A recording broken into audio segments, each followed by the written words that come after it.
कर रहा था, तभी अचानक बाघ ने इसके ऊपर झपट्टा मारा, जिससे कि पिता ने कुल्हाड़ी लेकर के किसी भी तरह से बाघ को भगाया और अपने बेटे की जान बचाई।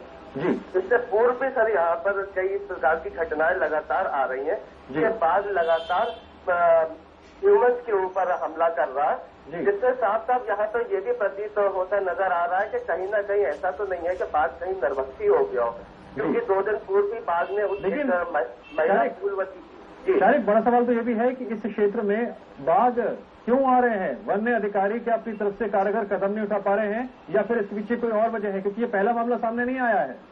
जी, लेकिन लगातार होती इन घटनाओं के पीछे सबसे बड़ा कारण तो पीलीभीत के जंगलों में अवैध कटान है।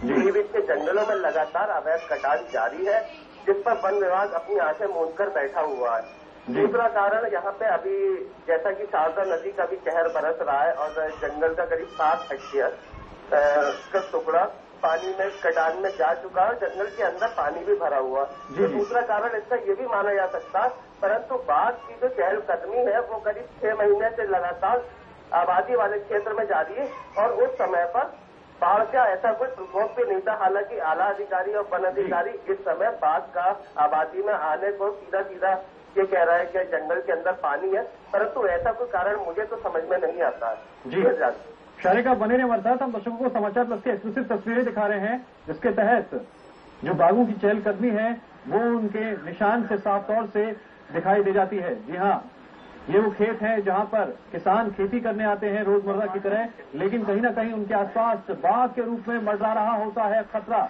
ये देखिए निशान दिखाई दे रहे हैं बाघ के पैरों के। ये निशान इस बात की तस्दीक कर रहे हैं कि बाघ ने यहाँ चहलकदमी की थी और उसी दौरान हमला भी किया था किशोर पर। किशोर खेतों में काम कर रहा था। इस इलाके में जो लोगों के जीवन यापन का साधन है वो खेती है। खेती करके लोग अपनी रोजी रोटी का जुगाड़ करते हैं, लेकिन इस क्षेत्र में बाघों का जो कहर है वो लगातार देखने को मिल रहा है। और कहीं ना कहीं वन्य अधिकारियों की बात करें तो उनकी ओर से जो कदम है वो भी नहीं उठाए जा रहे हैं, जिसके तहत बाघों का इस क्षेत्र में आना रोका जा सके। चलिए शारिक परवेज, इस तमाम जानकारी के लिए आपका बहुत बहुत शुक्रिया। और फिलहाल वक्त ब्रेक के बाद इस खबरों का सिलसिला जारी है।